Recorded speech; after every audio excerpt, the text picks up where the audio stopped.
शेख और अलगू चौधरी में गाढ़ी मित्रता थी। साझे में खेती होती थी, कुछ लेन देन में भी साझा गया था। एक को दूसरे पे अटल विश्वास था। जुम्मन जब हज करने गए थे तब अपना घर अलगू को सौंप गए थे, और अलगू जब कभी बाहर जाते हैं तो जुम्मन पर अपना घर छोड़ देते थे। उनमें न खान पान का व्यवहार था, न धर्म का नाता, केवल विचार मिलते थे। मित्रता का मूल मंत्र भी यही है। इस मित्रता का जन्म उसी समय हुआ था जब दोनों मित्र बालक ही थे और जुम्मन के पूज्य पिता जुमराती उन्हें अलग शिक्षा प्रदान करते थे। अलगू ने गुरुजी की बहुत सेवा की, खूब प्याले धोए। उनका हुक्का एक क्षण के लिए भी विश्राम ना लेने पाता था, क्योंकि प्रत्येक चीलम अलगू को आधे घंटे तक किताबों से अलग कर देती थी। अलगू के पिता पुराने विचारों के मनुष्य थे। उन्हें शिक्षा की अपेक्षा गुरु की सेवा शुश्रूषा पर अधिक विश्वास। कहते थे कि विद्या पढ़ने में नहीं आती, जो कुछ होता है गुरु के आशीर्वाद से ही होता है। गुरु जी की कृपा दृष्टि चाहिए। अतएव यदि अलगू जुबराती के शेख के आशीर्वाद तथा सत्संग का कुछ फल ना हुआ तो यह मानकर संतोष कर लेना कि विद्या उपार्जन में मैंने यथाशक्ति कोई बात नहीं उठा रखी। विद्या उसके भाग्य में ही नहीं थी तो कैसे आती। मगर जुमराती शेख स्वयं आशीर्वाद के कायल ना थे।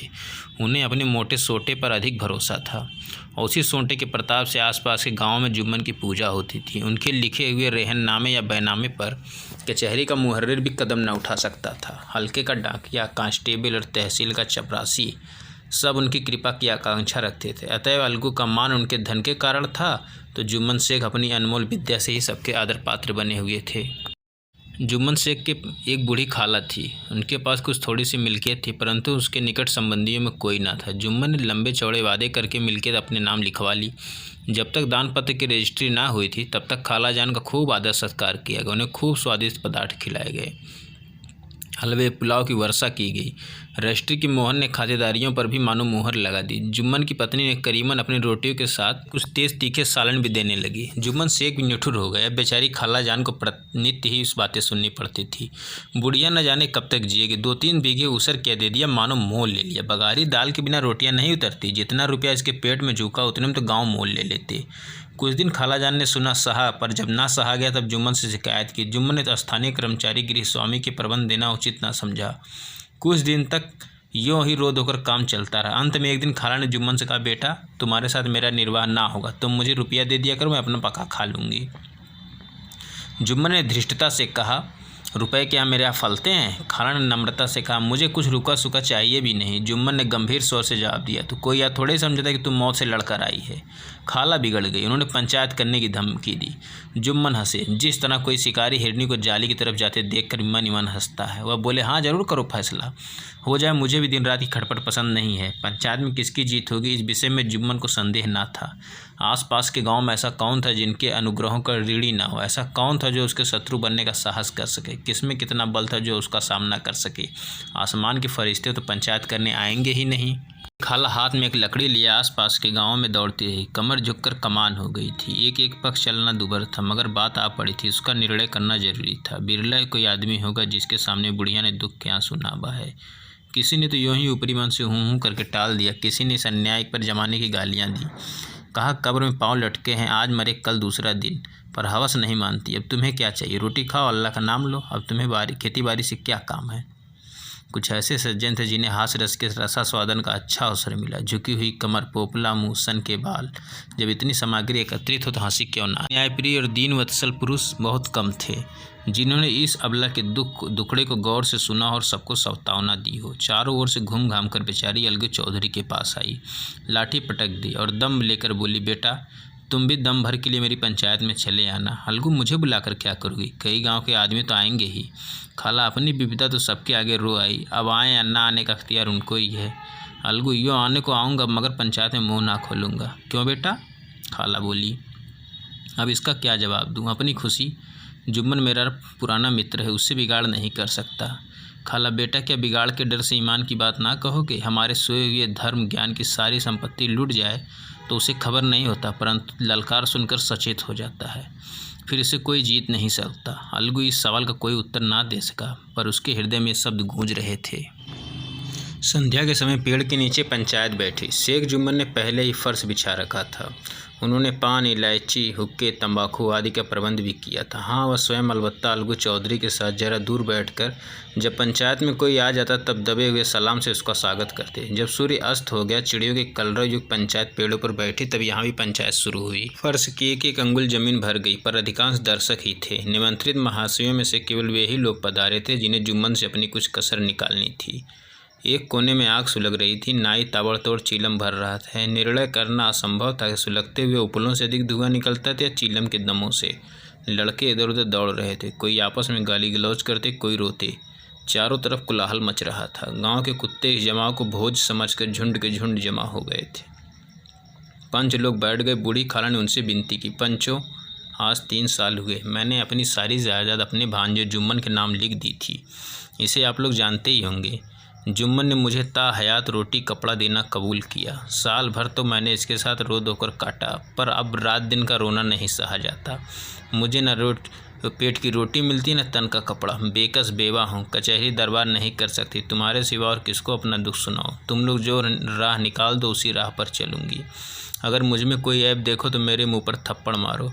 जुम्मन में बुराई देखो तो उसे समझाओ, क्यों एक बेकस की आह लेता है। मैं पंचों का हुक्म सिर माथे पर चढ़ाऊँगी।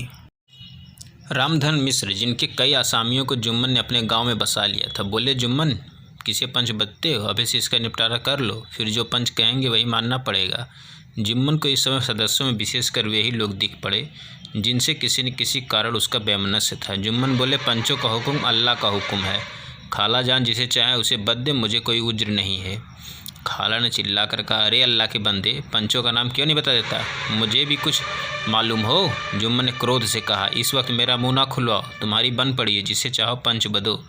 खालाजान जुम्मन के आक्षेप को समझ गई। वह बोली, बेटा, खुदा से डरो। पंच न किसी के दोस्त होते हैं न किसी के दुश्मन। कैसी बात कहते हो? और तुम्हारा किसी पर विश्वास ना हो तो जाने दो। अलगू चौधरी तो मानते हो? लो, मैं उन्हीं को सरपंच बनती हूँ। जुम्मन शेख आनंद से फूल उठे, परंतु भाव को छिपाकर बोले, अलगू ही सही, मेरे लिए जैसे रामधन वैसे अलगू। अलगू इस झमेले में फंसना नहीं चाहते थे। वे कन्नी काटने लगे। बोले, खाला, तुम जानती हो मेरी जुम्मन से गाढ़ी दोस्ती है। खाला ने गंभीर स्वर में कहा, बेटा, दोस्ती के लिए कोई अपना ईमान नहीं बेचता। पंच के दिल में खुदा बसता है। पंचों के मुंह से जो बात निकलती है खुदा की तरफ से निकलती है। अलगू चौधरी, सरपंच रामधन मिश्र और जुम्मन के दूसरे विरोधी ने बुढ़िया को मन में बहुत कोसा। अलगू चौधरी बोले, शेख जुम्मन, हम और तुम पुराने दोस्त हैं। जब काम पड़ा तुमने हमारी मदद की और हम भी जो कुछ बन पड़ा तुम्हारी सेवा करते रहे। मगर इस समय हम तुम्हारे और बुढ़िया खाला दोनों हमारी निगाह में बराबर हो। तुम पंचों को जो कुछ आज करनी हो करो। जुम्मन को पूरा विश्वास था कि बाजी मेरी है। अलग बात है कि दिखावे की बातें कर रहा है। वह शांत चित्त होकर बोले, पंचों, 3 साल से खाला जान ने अपनी जायदाद मेरे नाम हिब्बा कर दी थी। मैंने उन्हें ताहयात कपड़ा देना कबूल किया और खाना भी। खुदा गवाह है, आज तक मैंने खाला जान को कोई तकलीफ दी। मैं उन्हें अपनी माँ के समान समझता हूँ। खिदमत करना मेरा फ़र्ज है, मगर औरतों में जरा अनबन रहती है, उसमें मेरा क्या बस है। खाला जान मुझसे माहवार खर्च अलग मांगती है। जायदाद जितनी है वह पंचों से छिपी नहीं है। उससे इतना मुनाफा नहीं होता कि माहवार खर्च दे सकूँ। इसके अलावा हिब्बा नामे में माहवार खर्च का कोई जिक्र नहीं है, नहीं तो मैं भूल कर भी इस झमेले में ना पड़ता। बस मुझे यही कहना है, आइंदा पंचों का अख्तियार है, जो चाहे फैसला करे। अलगू चौधरी को हमेशा कचहरी से काम पड़ता था, अतः वह पूरी कानूनी आदमी था। उसने जुम्मन से जीरा सी।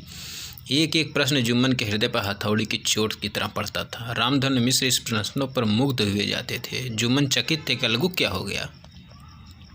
अभी बैठा मेरे साथ कैसी कैसी बातें कर रहा था, इतनी देर में ऐसी काया पलट हो गई कि मेरी जड़ खोदने लगा। न मालूम कब की कसर निकाला। क्या इतने दिनों की दोस्ती कुछ भी काम ना आएगी? जुम्मन शेख तो इसी संकल्प विकल्प में पड़े हुए थे कि इतने में अलगू ने फैसला सुनाया।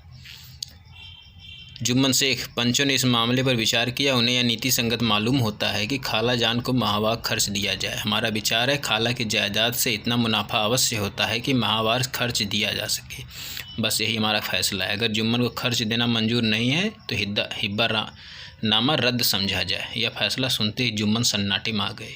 जो अपना मित्र हो वह शत्रु को व्यवहार करे, गले पर छुरी फेरे, इसे समय के हेर फेर के सिवा और क्या कहे। जिस पर पूरा भरोसा था उसने समय पड़ने पर धोखा दिया।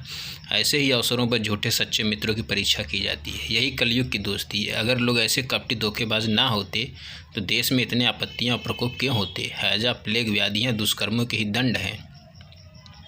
मगर रामधन मिश्र और अन्य पंच अलगू चौधरी की इस नीति परायणता को प्रशंसा जी खोल कर रहे थे। कहते थे इसी का नाम पंचायत है। दूध का दूध पानी का पानी कर दिया। दोस्ती दोस्ती की जगह पर, किंतु धर्म का पालन करना मुख्य है। ऐसे ही सत्यवादियों के बल पर पृथ्वी ठहरी है, नहीं तो कब की रसातल में चली जाती। दोस्तों, कहानी पसंद आई तो लाइक शेयर सब्सक्राइब जरूर करें। यहाँ तक कहानी सुनने के लिए आपका बहुत बहुत धन्यवाद।